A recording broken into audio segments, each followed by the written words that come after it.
Hey everyone, I hope everyone out there is staying empowered and motivated. I have the distinct honor to be sitting here with Mr. Hanky, producer extraordinaire.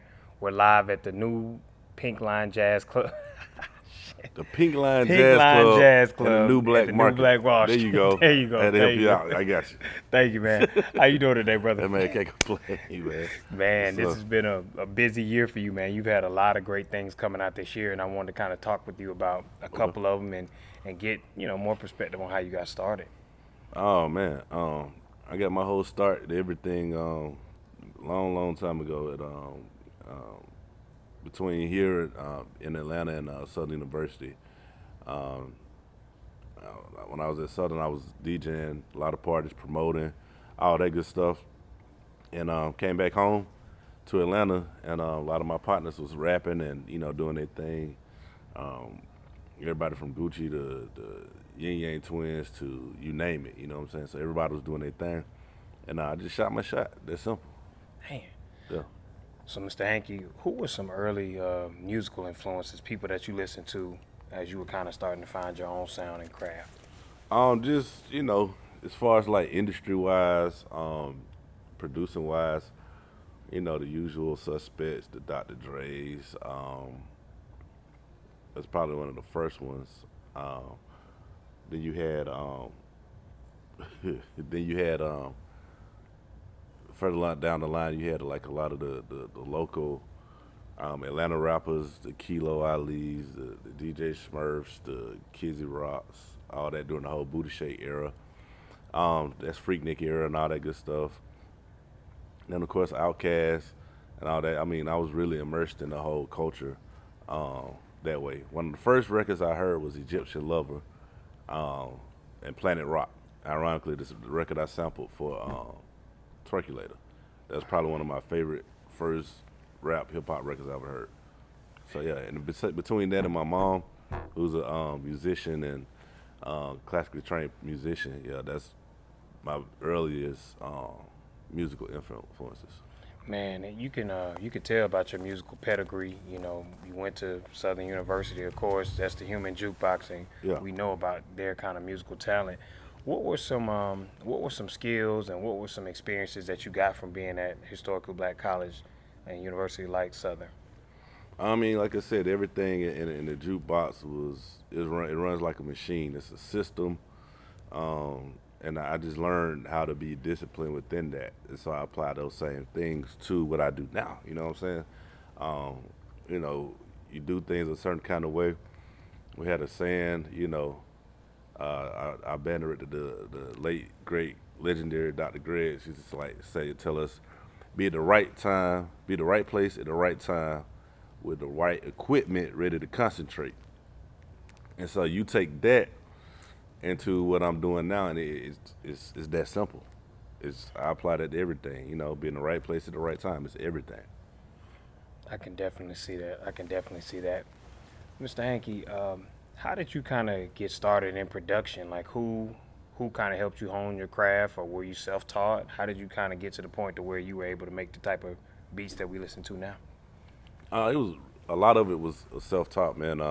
Like I said, I picked up little techniques and stuff. Like the more and more, I collaborate with different people, different artists, or different producers in the room or whatnot. I learned little stuff here, but the basics of all that stuff I learned in my dorm room, just messing around on computers and going to different studios and things like that, and just hitting buttons. You know what I'm saying? If something mess up, it just mess up. I just hit redo, undo, and keep going. Okay, okay. Man, you were responsible for a lot of the songs when I was in college that I listened to, man. Just when that whole swag movement was coming up with VIC and Stewie Rock and Tex James, man, like I looked at the liner notes and saw that, Smart Girl was your hand on it, man. How did you get involved in the making of that record, and what was your thought when it came out at the time? So, crazy thing about Smart Girl, Tex James was signed to College Park Music.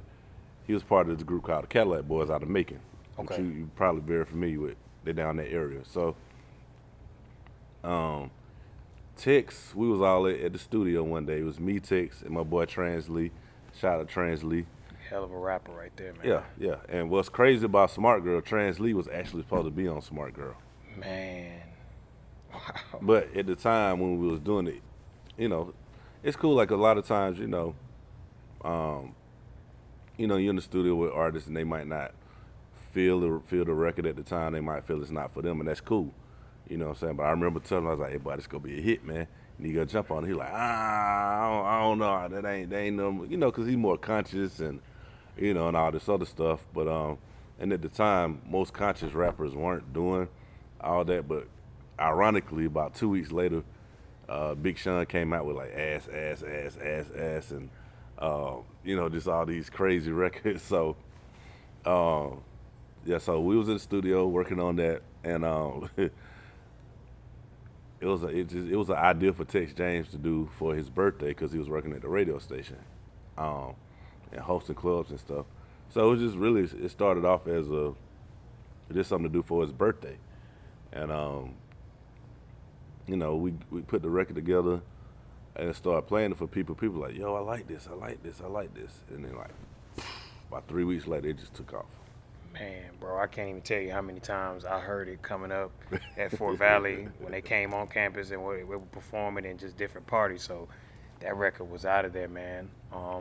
Let me ask you this then, because you mentioned it, and I know you spent a little time working under Mr. Colley Park, man. Mm-hmm. What's the significance of the package store? So the package store is it was a production group. Yeah, it was me and 3 other producers, man. And we were just figuring it out, man. And it was me, myself, John Boy, Swole, my boy Swole, and the dude Tom Slick. So when we all started working with Colley Park, me and John, I knew John Boy from Southern. Oh. Okay, but we both grew up in East Atlanta because we knew a lot of the same people. And John Boy was real cool with the Yin Yang Twins. He basically like the 3rd Yin Yang twin. Okay, wow. He's also the voice on Wobble. We say wobble baby, wobble, get in there, all that good stuff. So when I got back, I was working with him and his group. But Tom Slick was already signed to College Park. He was already signed as a producer. He did the Pitbull record Shake. Shake. So he did that record, went crazy. And Swole was actually cool with Tex James. Tex James brought Swole around. And so, just like, they want to sign you, this person, that person. And so we was all in the room. They was like, man, let's make this a group. I was like, oh shit. So, but no, it worked out the way it was supposed to. I don't know. It was a name we gave the production that we was doing, and I think what it was meant to be was something that we tried to make it more of a collaborative thing to where it was, but everybody had their own different view or style. Like, me being a DJ, I was the only DJ out of it, so my perspective of everybody else is totally different. You know what I'm saying? Like I'm thinking of, and I still use this to today, how do I get these people up out their seats? How do I get some ass to shake it? How do I get motherfuckers throwing chairs and just a riot? It's just all about energy for me. Whereas, Swole or John Boy or whatever, it might be more about, a musical statement or a thought or whatever, you know what I'm saying? So, and it worked great for a minute, you know what I'm saying? But after a while, it's like everybody has their own goals and stuff they want to do. So that was dope. It was dope to kind of come in the game, not necessarily by myself, but in a group setting where you could kind of learn this, learn that, whatnot. It was cool. Man, I can tell that collective of the package store, that you all were able to come together and make music and make a great moment with Wobble. That's a generational hit. But I do want to ask you, because you did mention kind of stepping out on your own. What was that process like for you, starting your own production company and kind of getting your feet wet without anybody beside you? It's one of them things, man, that just kind of happened, and it's like I tell everybody, I don't really have. I think what happens is when you start with a group or a label or something like that, and everybody's tend to do their own thing. A lot of times, people we say, "Oh, we're not necessarily doing that no more," like that. People automatically think conflict and stress or it's this big falling out, but it wasn't that. It was just it was time, it's the more we was doing it, it became clear like, okay, he's on this, and he's on that, and he's over there, and he's doing that, and everybody was excelling in their own right. So it just kind of happened naturally, and I just started getting out there, started working with people like groups like Travis Porter, VIC. After we did Wobble, and I think that was the dope thing about the package store. That was the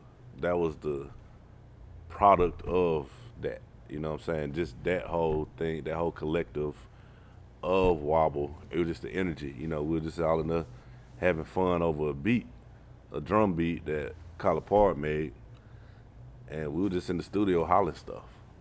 That's it. We were just in the hollering stuff. Somebody might throw some horns on this. Somebody might say some backgrounds, and by the time VIC came in to do his verse, all he had to do was just not mess it up, and he killed it. But yeah, man, that's how my thing started. I just started knowing, because I could be outside. I be outside a lot, so I was bringing my perspective on, we need to make a song like this, and they were like, oh no, I ain't. Oh, it's cool, whatever. And it wasn't no hate. It was just like, yo, okay, you cool, you do that, and then it just records started popping. I think the first record I did on my own that really outside of that was I'm missing the whole part. So Go ahead. you're gonna have to edit this. How it really happened was we was all working. I totally forgot. And this is Soulja Boy's second album. And we had did the first album, huge success, and then Soulja Boy wanted to just start recording. And so I would literally be in the studio all day just by myself. And so they was like, shoot, go in there with Hank. He in there all the time. So me and him built that relationship. And how my stuff started popping was, shout out to Soulja Boy, he started bumping my stuff first. Oh man. Soulja Boy was the first one to really start messing with my stuff. Shout out to Soulja. He's always the first. He's the first. He's always Shout the out to first. So Soulja. shout out to Big Draco. But that's why I said I had to go back. I skipped the whole part, but we did this song called Shopping Spree with Gucci and Yo Gotti. Went crazy because of Soulja Boy, again, another Soulja Boy first. When it was time to do another record, he was like, I got this record with Gucci and Chingy, and I'm trying to put this girl on it. I was like, what girl? And at the time, females weren't really that popular. At the time, it was super male dominated in the industry. Yeah. And at this point, it was on some he was like, yo, this girl named Nicki Minaj. I was like, oh, okay, cool, whatever. I really wasn't tripping. Boom. We do that record. It was called Wanna Baller. Okay? And it's still on YouTube now. This is before the Spotify, Apple Music. Matter of fact, we need to put that on Facts. on DSPs. But anyway, Facts. and from there, I just started doing more and more records without, separately of everybody else. Man. So shout out Big Draco, man. Appreciate you, boy. Much love, Big Draco. Doing it again, man. Being a trendsetter. Dang. So, Soulja kind of championed those records, allowed you to get an opportunity to kind of distinguish yourself from everyone else. Yeah, it wasn't even. I wouldn't even look at it like that. It was just he just wanted to record, and I would be in the studio all the time. And out of everybody that out of everybody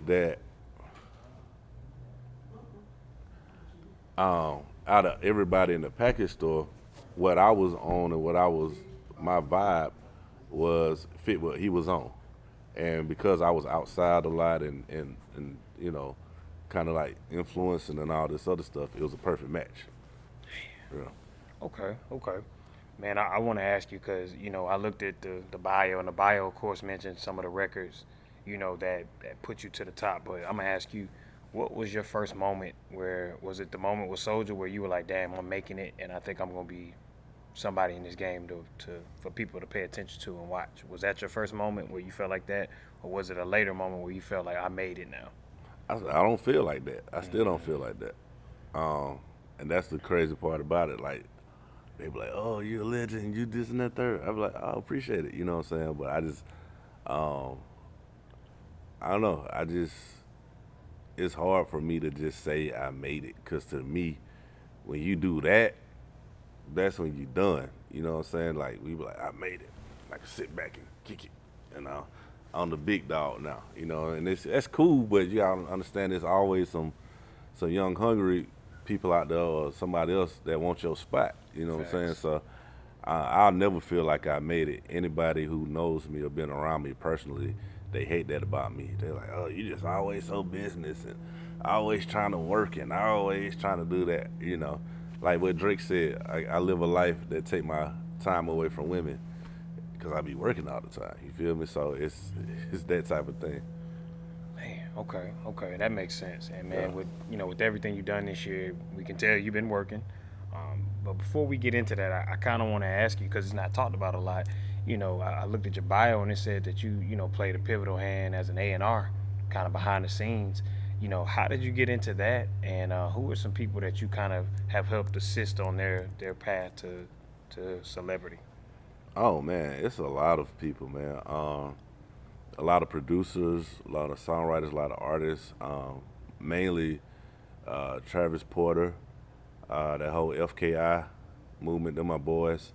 The producers, Yeah, shout out to FK. I've heard about them. and they started off. My boy Mark, he started off just engineering mixing records for me, and I know they was trying to make their market stuff, so I connected them with Travis Porter. Oh man, Feel me? okay. Because they was dope at what they was doing. So I'm never the type of person to be like, "Oh, I got to put you on a contract to to open the door for you." You know what I'm saying? You just That's linked just them. yeah. I just linked them. You know what I'm saying? And you know what's crazy about it? Sometimes you'll feel like it don't make sense for you or whatnot to do that, or to just show love like that. But it always come back a million times in a whole nother form. You know what I'm saying? So that situation, I mean, there's so many, especially during that time. I mean, I was, you know, everybody. Most recently, I'd probably say was the Moneymaker record with 2 Chainz, Lil Wayne, Oh man, with because the they Southern's sampled, band. yeah, it was Southern's band in it, and it was crazy because that was the first time I literally had to quarterback a situation because of the uniqueness of it. You got 2 Chainz on this side, the beat got Southern Band in it, but it's also a sample from Keith Sweat, "Piece of My Love." Okay, but then you got the band piece of it, to where you got to deal with the school. So you got to tell the school how the music industry work, and you got to tell the music industry how the school work. Man, make sure everybody's pleased about what they're gonna get and how that's gonna look. Right. Man. But me being in both worlds, I had to really think quick on my toes. Like, okay, I got to explain to them. I know how the school do business. I know how the band do business. Shout out to Kedrick Taylor, the band director at Southern University. Shout out to him because he was open. Most band directors or people who don't know, they're not really open. He trusted me to make the right decision. And the whole team, my boy Jabari Morgan. Um, you know, I had to explain, like, look, this how this work. This how much you go get paid. Like, it was just a whole thing, and I did it so effortlessly, and I didn't realize it till I hung up the phone like 2 or 3 days later. I was like, damn, we really put together a whole deal. Like, they crazy. So there's been so many instances like that, man, and it's hard to keep count of them because it happens so much. Like, you as a producer, You know, it's more than just beats. You damn near like a counselor, damn near like a lawyer. Like they come to you with everything. You know what I'm saying? So you got to kind of wear a lot of different hats. I can see that. Yeah. And, you know, when you were saying that, I just thought about how complex that is to be able to have to deal with, you know, colleges, deal with athletes, deal with artists, all the things that you have to kind of get linked into. And I think what made that situation more unique than anything, this was literally during COVID as well. So Was this virtual when you were doing this? it was literally over the phone. Oh, man. Because you got to keep in mind, school's not in, the kids, the band, nobody's band is doing anything. So that was a whole nother thing, you know, trying to figure out like, okay, can we get a couple of band members to go? School like, no. I get it. COVID, that's a liability. You can't say, oh, my kid caught COVID because y'all trying to shoot a video. Cool, so now we got to figure out, then the label's like, well, can the school send some band uniforms and other people in the band uniforms? No, that's not. That's not gonna happen. Yeah, I can see that. You know, so you had to be like, okay, well, can we send some videos? Can we do this? Let's be creative with this thing, and it came out amazing. Obviously it did, man. It was probably one of Chainz's biggest records, and it just had the internet buzzing, of course, with everybody in the push of everybody going to black schools. So it was a genius play, man. Mm-hmm. Let me ask you, man. You know, everybody, we know that there are certain records that just had your name on it that propelled you. You know, Lil Duval, kind of talk a little bit about you all's relationship and how you were able to come with him to kind of create one of his breakout songs, one of yours. Yeah, man. So our whole relationship is actually pretty dope. It's not the traditional relation. I think a lot of times people see music industry stuff and they say, okay, y'all made a hit record together, so y'all must kick it all day, or y'all must kick it. Yeah, I can see that. Y'all must hang around each other all the time before y'all did that record. Of course, I knew of Lil Duval, but prior to us getting in the studio, we had never really formally met. You know what I'm saying? Because when we first met, we was meeting to do a record for my boy Bebe in Dallas. So I met Bebe. Like everything goes full circle in the industry. So I met Bebe when I was with Collabs earlier on when we signed Hurricane Chris, because the song A Bebe is about him. He's saying A Bebe, Hurricane. People don't know A Bebe is not about a girl. It's about Bebe the DJ.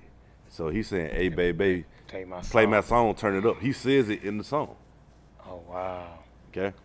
So fast forward to 2000, whenever that was, 17, 18, when we did the song. The beat for Living My Best Life, I did that around the same time, like in January of 2016, right after the California record with Rico Barrino, T.I., Colonel Loud. It was Colonel Loud's record, Dolph, and Rico was on the hook. So I did that beat around that same time because California took off. I knew people was gonna be coming to me for these samples. Yeah. And when we got in the studio with Duval, we did this record called All These with Hollywood Bebe, with Bebe, and it had Zero on it. So Duval wasn't even singing on it. He did. Did he sing? No, he didn't sing. No, he just did a bunch of ad libs and he did the intro. And cool, he knocked it out about 10, 15 minutes at the most. And so we still sitting in the studio. You know, most studio sessions is a minimum of 4 hours. So we just sitting there, and he did the Smile Bitch skit right there in front of me. I guess it was a Friday, so he did it. I'm in there crying, laughing. I was like, yo, you literally just pull out your phone and do that shit? He's like, yeah. I was like, damn, you know, that would be crazy if you had a song for it. He was like, I need a song for it. I said, okay, well, I played this beat, this one sample. It had the I Need You. I had flipped that one. And then the second beat was, I actually played the beat that it was on by mistake. Hey. Because Colonel Loud and Fantasia and Rico, we had did a record on that same beat. But the business wasn't. We hadn't finalized the business, so the beat was still open. Okay, so I'm like, dang. I played it, and then he was like, no, that's the one. That's the one right there. That's the one I want to do it on. I was like, okay, cool, no big deal. And he just went in there, smile, bitch, smile, bitch. It was no living my best life. It was no Snoop on it, no nothing. He just said, smile, bitch, for 4 minutes straight. So in my mind, I'm thinking it's just going to be something he throw up on the internet Like for a minute. yeah, I'm like, okay, cool. I was like, okay, cool. I get a couple followers. You know, I just said, man, just tag me in it, man. Whatever, it'll be cool. And I said, but some said, like, man, get the session, see what you could do with it. So I put it in some kind of song format, send it back to him. He's like, all right, cool. He like, all right, I feel it. I left a little open spaces, let it breathe a little bit. And then he was like, man, who should we put on it? My initial thought was T.I. because, you know, they real cool. Yeah. I was like, yeah, man, it's cool. Let's Tip. Go ahead, put Tip on that thing. He was like, nah, I'm thinking somebody else. Hit up Snoop. Send it to Snoop. That's it. Snoop sent it back. It was like Snoop had filled in the hook and did a crazy ass verse. I was like, oh shit. Okay, cool, we got some. Go back to the studio again at Patchwork. The first studio session was at 11th Street. The second session was at Patchwork. Go to Patchwork, I go to the bathroom. I come back, he's skipping around the booth talking about something, living my best life. I was like, I said, when you come up with that? He said, I just did it. I said, oh, okay, well. I said, that's hard. He's like, for real? Yeah. I said, we got to put, that's different. So we did that. And he went live while we was in Patchwork. I never had this happen to a record at that time like that before.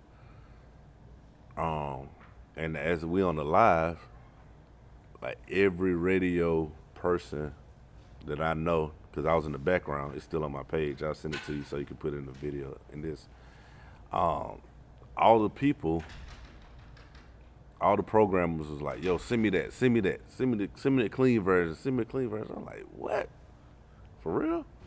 It's like, yes. In live time, wow. In live time. So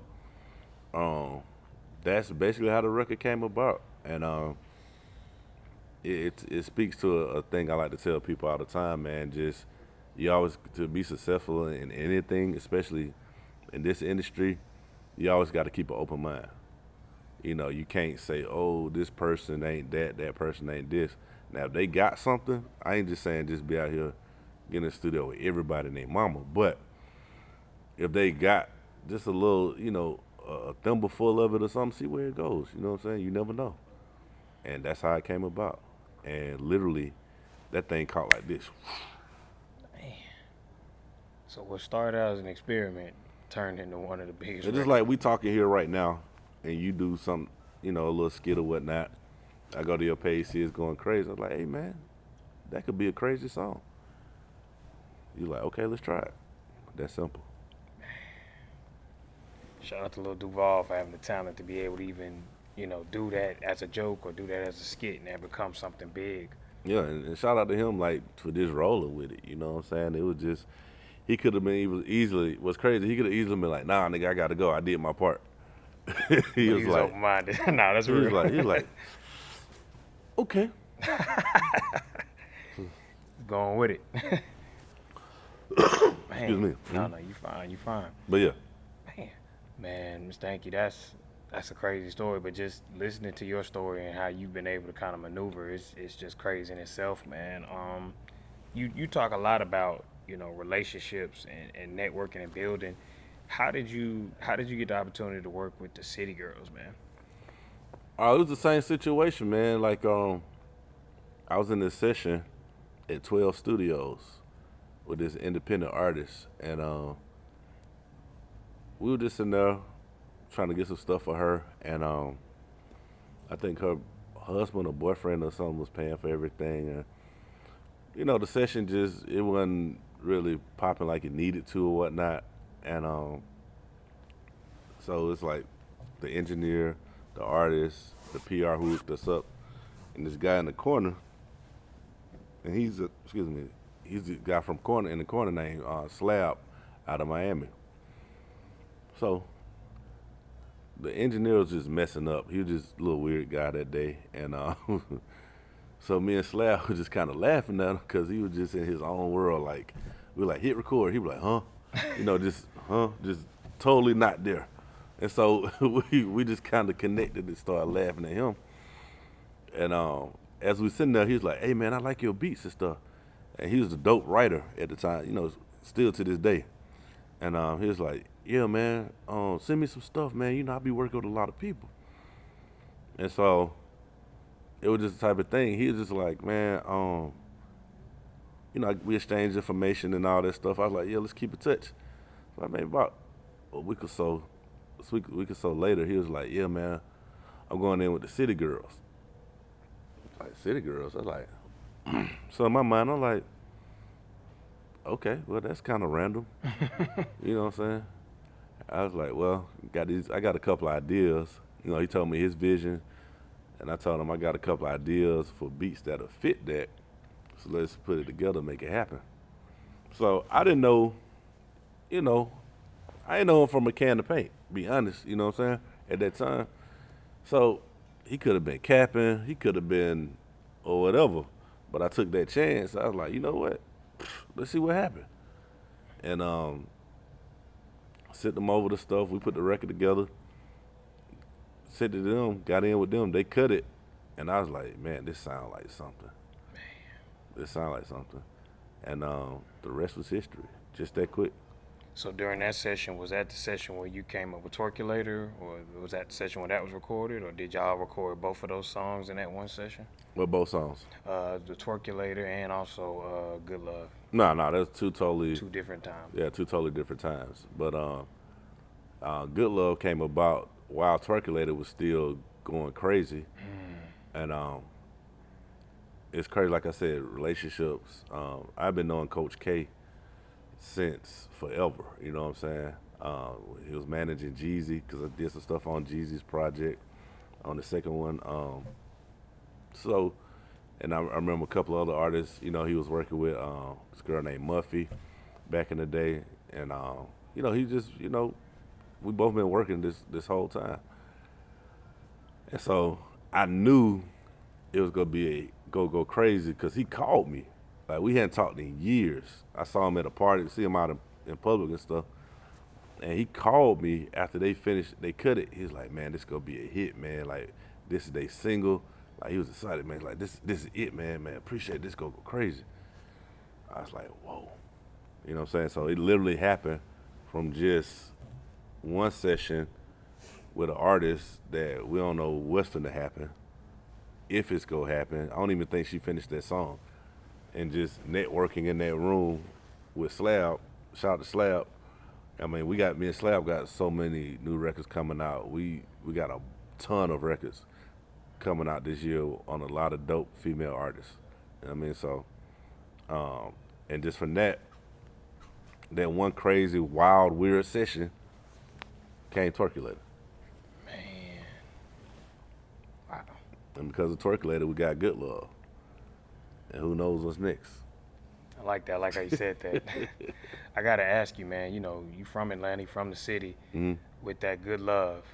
Were you the one who suggested the use of that sample? I know you had some role in the suggestion of the sample and the beat and everything. I know you had. I got to give all credit to Coach K on that. Oh man, shout out to Coach K. Yeah, he literally called me, randomly out the blue. It might have been like 9-10 at night. I don't know if he was out somewhere or whatever. He said, "Hey man, I need you to do Freak It." I was like, "Which one?" He's like, The one. The one. The one. I said, "Oh, that one?" He said, "Yeah." He said, "I bet." He said, "We go do this, and it's gonna be their next single, and we go get a big R&B artist on it." I said, "I bet." So I stopped whatever I was doing, made sure it was the right one, sent it to him, and the rest was history. And shout out Brandra, the A&R over there.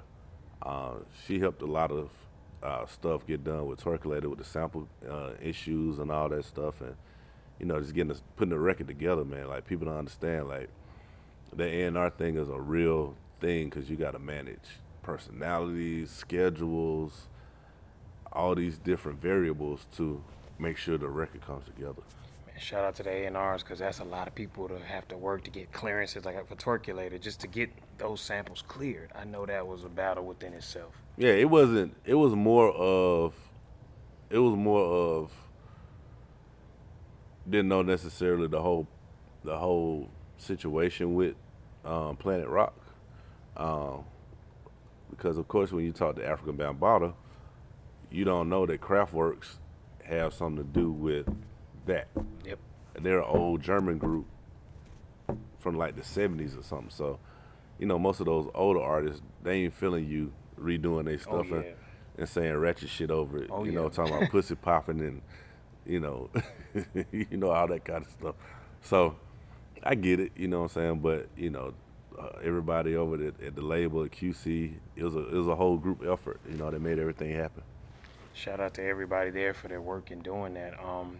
Mr. Hanky, I gotta ask you, man. We've talked a lot about where you come from and what you've done to get here and maintain, but with 2023 right around the corner, I gotta ask you, do you have some surprises in store for us that you can share? Not really, because they be surprises to me too.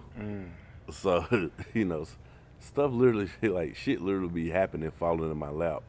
And I was like, okay, just like when I was working with the Hawks, I'm working with the Hawks for the next 3 to 5 years. I don't know. But I'm over the in-game music that plays during the Hawks. And that just happened during the conversation. I met Melissa Proctor, who's the chief marketing officer of the Hawks. And one day we was talking about another project we was working on. And she's like, yo, we having these issues, when we put stuff on social media and all this stuff, it gets flagged, and now we're getting lawsuits and stuff, the NBA getting lawsuits. And she's like, man, we just need some dope music we could play during the game that sounds like what's going on, but we don't have to deal with no legal issues. So I was like, she said it and left it alone, and we're talking about something else. And then about 15 minutes later, I was like, hold on, go back. What'd you say you need? And she was like, we need music to be played during the game, but it's got to sound like what's going on right now. I was like, okay, well, that's what I do. Like, she's like, for real? Like, yeah, let's do it. So we worked out the numbers, and it's been up ever since. So if people want to check in to what you're doing, they got to see you at a Hawks game is what you're saying, basically. They see me at a Hawks game or go to my Instagram, TikTok, all that good stuff. Because it be, like I said, I think one of the biggest misconceptions about the industry is that, I hear people, every time I run to somebody, like, hey, man, I love what you got going on. What you got up next? I was like, shit, nigga, I don't know. You rolling with it. Yeah, you just got to kind of do the work. You do the work, you send in the music, send the beats in. And you never know what the label is on, what the artist is on. Like, most time the artists don't even know when the stuff coming out because we live in this digital age now. So back in the day, I could have told you, oh, this new so-and-so album dropping in October on this date, because you had to set deadlines because they had to actually print up the CDs and manufacture, do the artwork. They had to literally do that. You don't do none of that now. You can record an album today and have it up on all the platforms tomorrow. I mean, in the hour. You're right, all the DSPs. Yeah, you can have it up there as soon as you can. It's the faster you can get it up there, the sooner you can put it out there to the world. So, Mr. Hanky, I know you can't, like I said, I know you were pretty tight-lipped about stuff that you got coming, and I understand it. I'll just ask this then. Who are some people that you personally say we need to tune into next year, like persons that we need to listen to, projects, upcoming artists that are out that we need to watch out for next year? I think you need to check for all the female artists. Like Dream Doll. I got something coming out with her. Always City Girls. the women running stuff right now, man. Like, Facts. and it's not a bad thing. I think it was totally needed, because it's only you get tired, little so and so, young so and so. Like it became very redundant and repetitive with the guys, and it's true. You know, they all making the same song that the last person made. You know what I'm saying? And it's really wild. I just be like, you get in the studio with people and they paying you all this money. It's like, so what kind of vibe you looking for? And they literally be like, they'll play the latest Future and Drake song. I was like, they want that. I was like, you want something, put you in the mind of that? They be like, no, I want something exactly like that, but change a couple of notes. So yeah, they paying me all this money, and it's like, okay, well, cool. But what I like about the females, some of it's, what they call,